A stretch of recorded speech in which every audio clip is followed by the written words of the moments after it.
Hello students, I hope you all are fine. My name is Manisha and I am your biology educator. Welcome back to my channel. Last class में हम लोगों ने angiosperm के बारे में पढ़ा था और इस तरह से हमारा प्लांट किंगडम कंप्लीट हो चुका है। उसके अंदर हमने कई तरह के प्लांट्स की लाइफ साइकिल्स देखी, लाइक ब्रायोफाइटा, टेरिडोफाइटा, जिम्नोस्पर्म। इसमें अलग अलग तरह से लाइफ साइकिल जो है वो कैरी आउट होती है। लाइफ साइकिल क्या होता है? बेसिकली किसी भी प्लांट या एनिमल, कोई भी ऑर्गेनिज्म है, उसके लाइफ स्पैन में, उसके जो टोटल उसका जो जीवन काल है, उसमें जो जो स्टेजेस आ रहे हैं या फिर जो जो इवेंट्स आ रहे हैं, उनको हम बोलते हैं कम्प्लीटली लाइफ साइकिल। ठीक है, एज अ टोटल हम उनको लाइफ साइकिल में कंसिडर करते हैं। वहाँ पे हम लोगों ने हर एक प्लांट के एग्जाम्पल के तौर पे काफ़ी सारे लाइफ साइकिल्स देखे थे, जिसमें हमने कुछ वर्ड्स, टर्म्स भी पढ़े थे, जैसे कि haploid, diploid, haplontic, diplontic, gametophyte, sporophyte. ठीक है, वैसे तो वहाँ पे भी मैंने आपको ये क्लियर किया था, बट यहाँ पे हम उसको थोड़ा सा इलाबरेट करके पढ़ेंगे कि एक्चुअली हैप्लॉन्टिक, डिप्लॉन्टिक या हैप्लोडिप्लॉन्टिक लाइफ साइकिल्स क्या होती हैं और ये किस तरह से वर्क करती हैं। तो चलिए अब इसमें आगे बढ़ते हैं।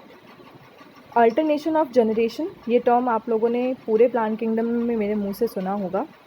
एंड मैंने आपको बताया था, जब एक इवेंट है उसके बाद जो दूसरा इवेंट है वो एक सीक्वेंशियल वे में आए, यानी कि आज अभी फर्स्ट आया है तो घूम फिर कर सेकेंड आया, उसके बाद आप फर्स्ट पे ही आ रहे हैं, एक सर्कल कोई बना रहे हैं, तो उन जनरेशन को हम क्या बोलते हैं? Alternation of generation.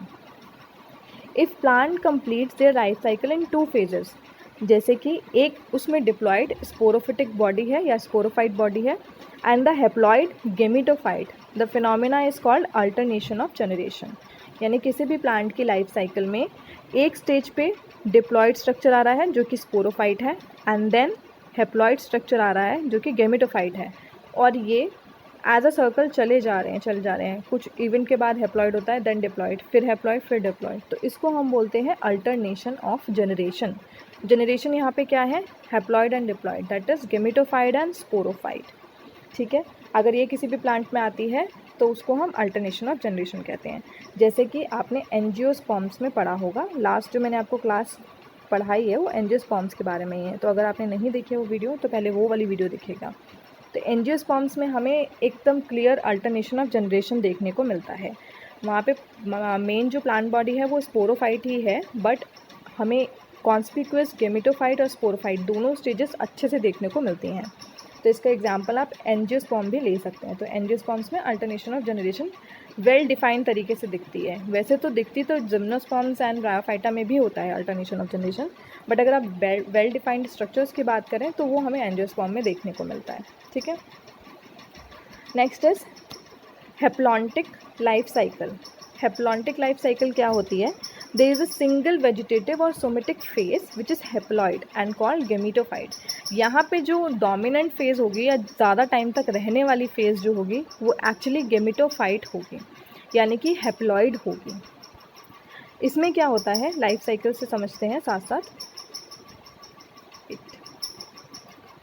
ये रहा haplontic life cycle. Haplontic life cycle में देख सकते हैं आप, स्पैन किसका ज़्यादा है? गेमिटोफिटिक स्टेज का स्पैन ज़्यादा है, जिसमें है सिंगुलर सेल, ओके, जो कि हैप्लॉइड है। इसकी प्लॉइडी कैसी है? Haploid. So it will give rise to a haploid gametes. Gametophyte जो है वो हैप्लॉइड गैमीट बनाएगा मियोसिस के थ्रू। जहाँ पे भी मियोसिस या हैप्लॉइड गैमीट हैं वहाँ पे मियोसिस हो रही है, ये आप बात अच्छे से समझ लें। मियोसिस और माइटोसिस से हैप्लॉइड और डिप्लॉइड स्ट्रक्चर किस तरह से बनते हैं ये हम सेल डिवीजन में पढ़ेंगे, cell cycle and cell division में, जो कि हमारी नेक्स्ट क्लास होने वाली है। तो आपको ये कॉन्सेप्ट भी बहुत अच्छे से समझ में आ जाएगा कि मियोसिस के बाद ही हैप्लॉइड क्यों बनते हैं एंड माइटोसिस के बाद हैप्लॉइड डिप्लॉइड स्ट्रक्चर किस तरह से बनते हैं।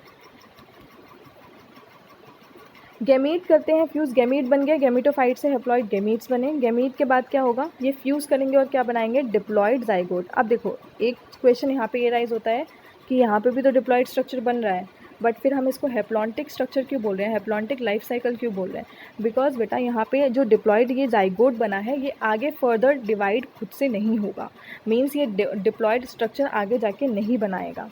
ये किस तरह से जर्मिनेट होगा? ये होगा मियोस्पोर्स, इसके अंदर मियोस्पोर्स बनेंगे जाइगोट जर्मिनेशन के टाइम, जो कि हेप्लॉइड होंगे और 4 तरह के न्यूक्लियाई फॉर्म करेंगे। जैसे हमने पहले पढ़ा था जिम्नोस्पर्म या ब्रायोफाइटा में भी पढ़ा था, इस तरह से 4 आपको मियोस्पोर्स या स्पोर्स, जिसमें कि माइक्रोस्पोर्स और मेगास्पोर्स दोनों थे। मेल वाले माइक्रोस्पोर एंड फीमेल वाले मेगास्पोर्स।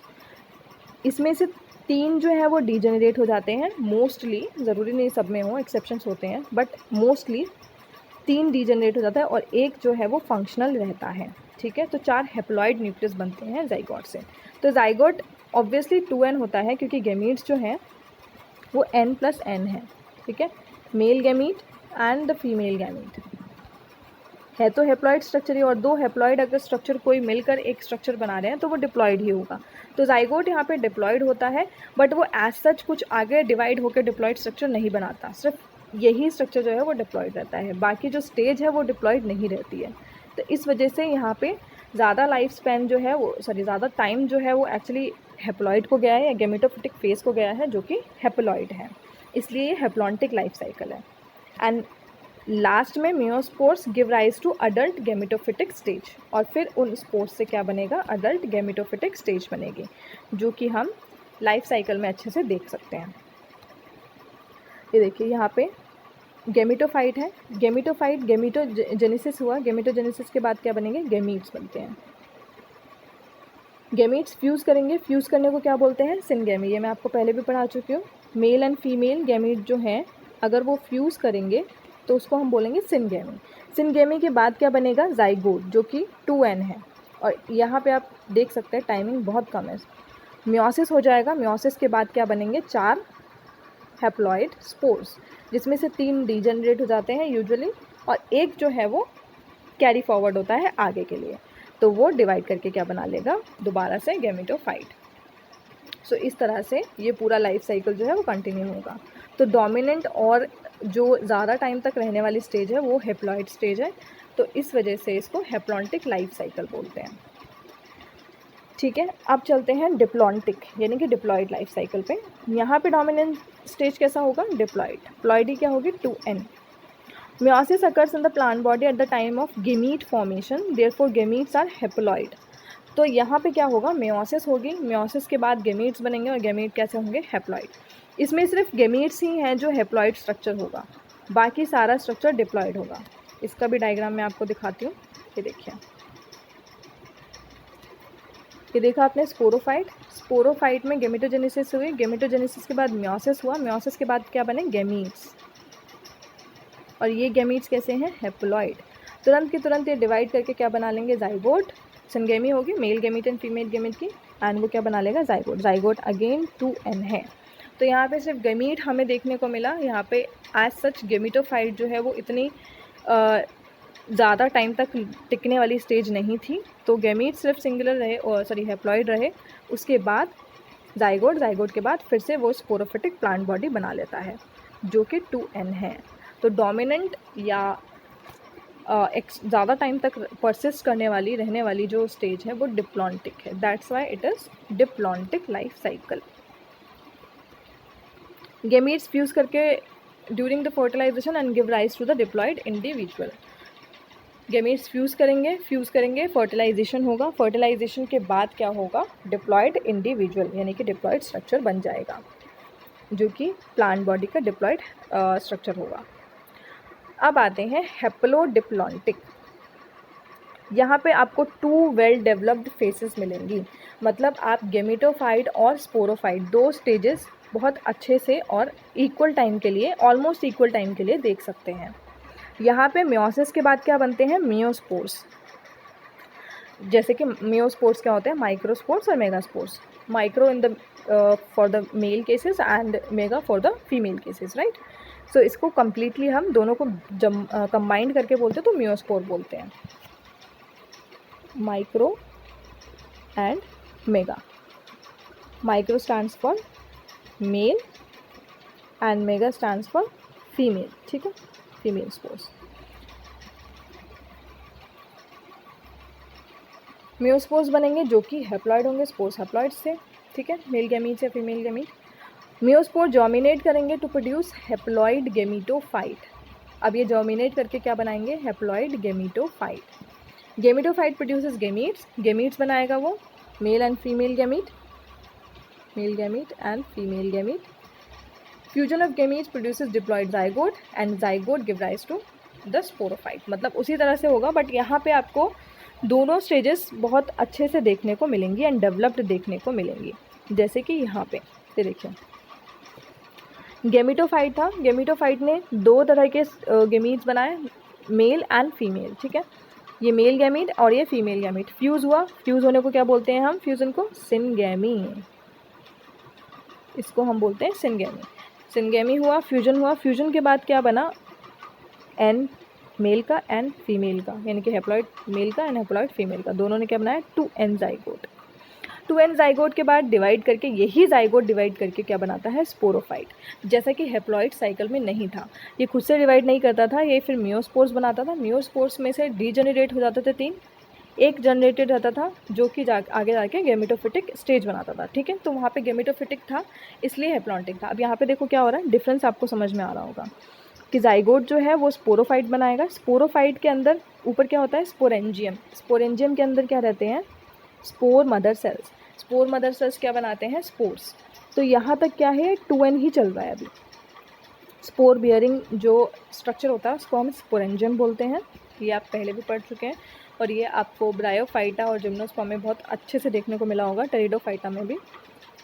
स्पोर मदर सेल्स में मियोसिस होगा।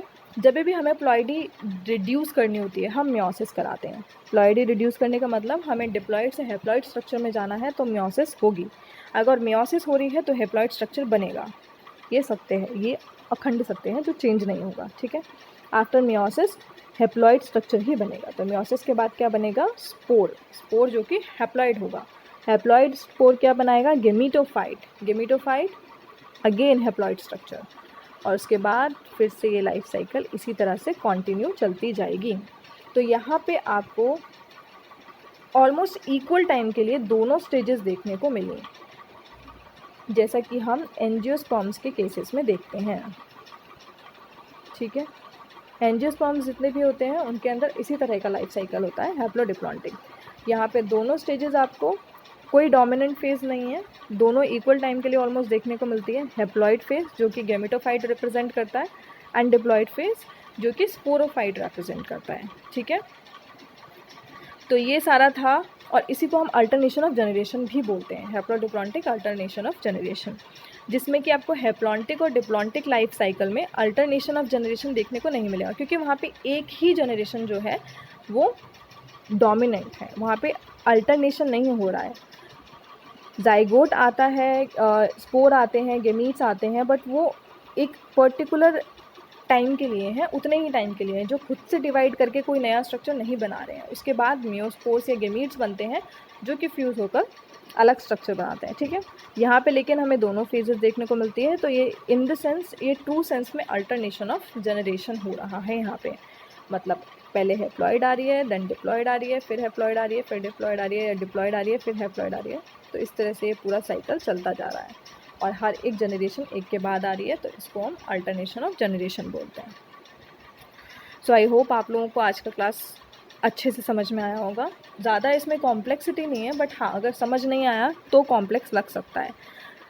सो आज के लिए इतना ही। इसके बाद हम लोग cell cycle and cell division पढ़ेंगे, उसमें आपको ये मियोसिस और माइटोसिस का कॉन्सेप्ट और भी अच्छे से समझ में आएगा। किस तरह से हम स्पोर्स जो है वो हैप्लॉइड बन रहे हैं, गेमीट्स हैप्लॉइड बन रहे हैं, किस तरह से डिप्लॉइड स्ट्रक्चर बन रहा है, माइटोसिस में कितने डॉटर सेल्स बनते हैं, मियोसिस में कितने डॉटर सेल्स बनते हैं, ये सारी चीज़ें आप लोगों को बहुत अच्छे से समझ में आने वाली है। So till then take care and keep watching. Thank you for watching, and like, share and subscribe the channel.